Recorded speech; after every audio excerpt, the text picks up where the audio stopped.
Once we were convinced that druidess was not, in fact, a spy sent to kill us all, we welcomed her to join us around the campfire. I felt slightly apologetic for nearly killing her, so I offered her part of my rations in recompense. She accepted, and I proceeded to go into what Sam affectionately refers to as my recluse mode. I've never been overly fond of people, and more than anything, I wanted to move on from that cave. She told us enough of her story to satisfy my curiosity, but not enough to where I trusted her entirely.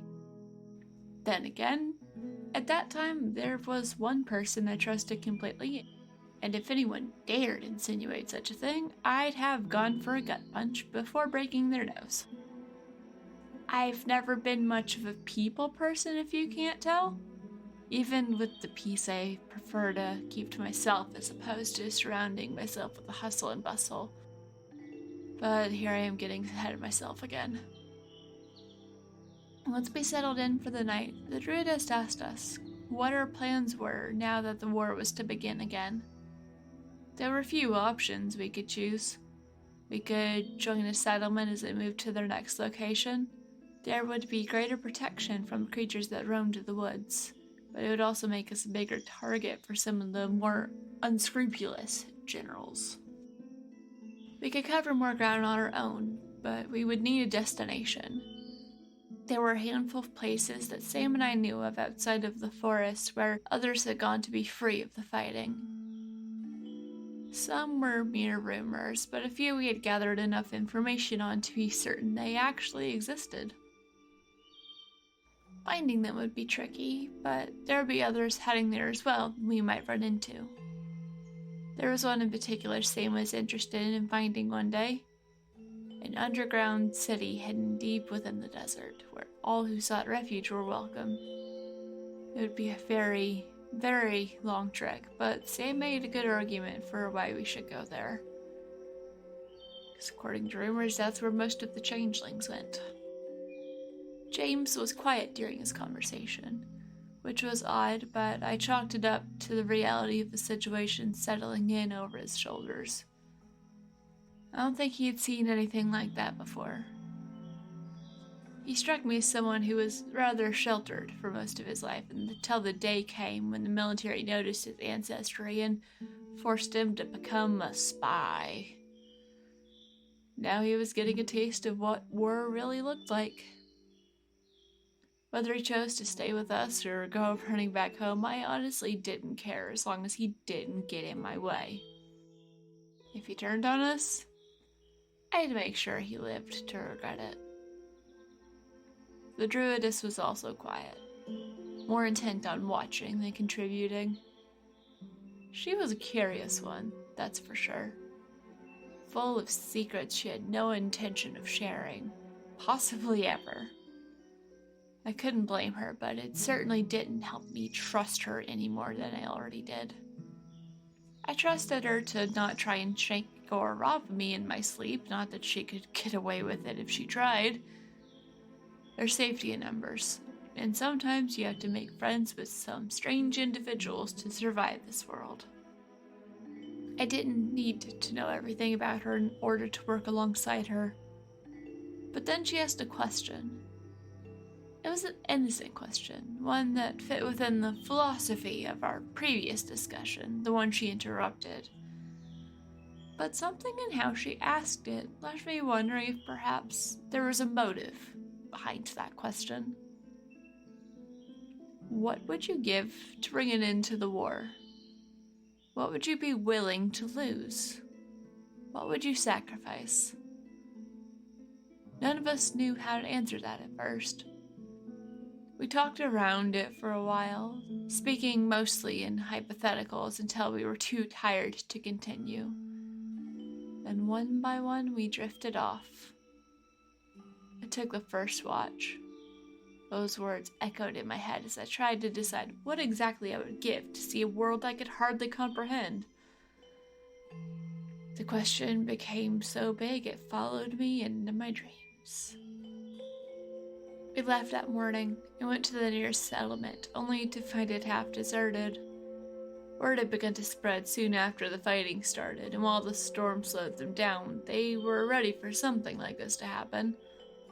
It was part of life between the kingdoms.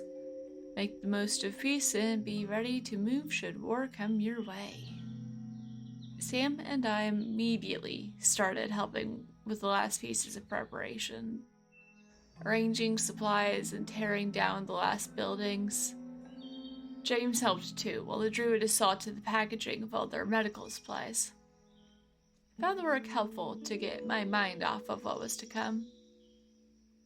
I was torn between disappointment that the peace was shattered and disbelief that I ever thought it would last in the first place.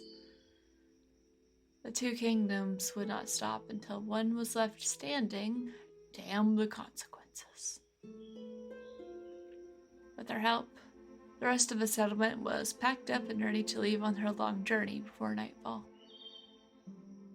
I saw the leader of the group fretting about something, so I asked her what was wrong. Their settlement had a runner of its own who would travel regularly to neighboring settlements, carrying communications as well as small amounts of trade goods.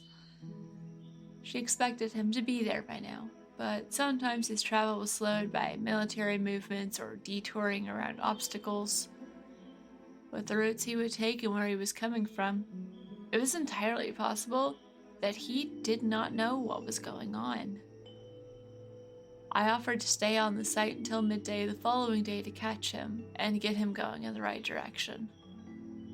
The relief on her face was evident, and she tried to offer me some kind of reward, but I refused. We denizens of the in-between need to stick together if we want to outlive this war, I joked. It was not a major loss of time compared to how quickly our group would be able to travel, and it would give us more time to scavenge for supplies. So we stayed behind and they continued on.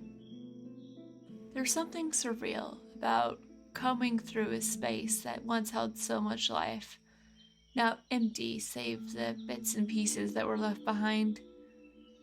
Back then, memories were more tied to people than places because you never knew when you would be forced to leave a space never to see it again. Or sometimes, that place would be destroyed by the war, leaving you nothing to go back to. The people who lived here must have known we would be scavenging because they left things behind for us to find. Dread rations, water skins, extra clothing, some medical supplies.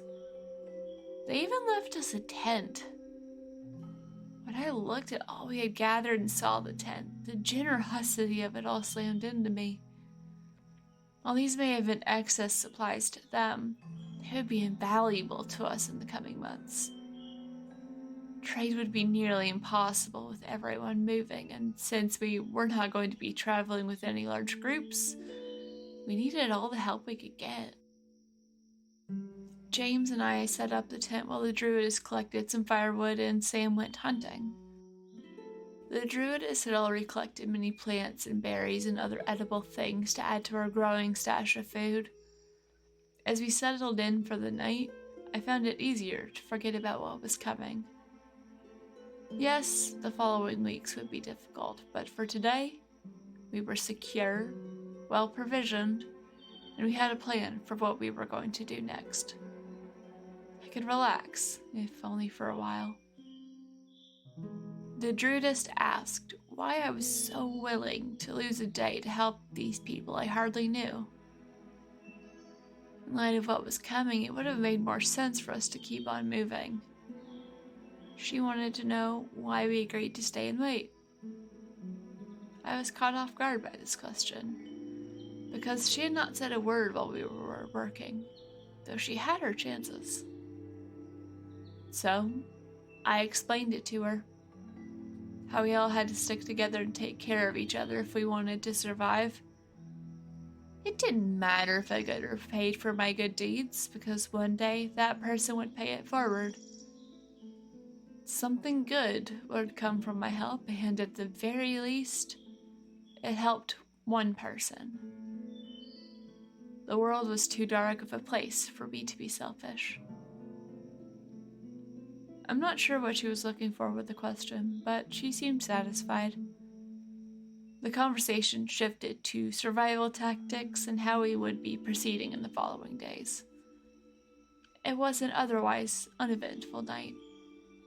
We took overlapping watches, then took time packing our supplies the next morning. The messenger arrived a little before noon, and he was confused at first until we explained what was going on.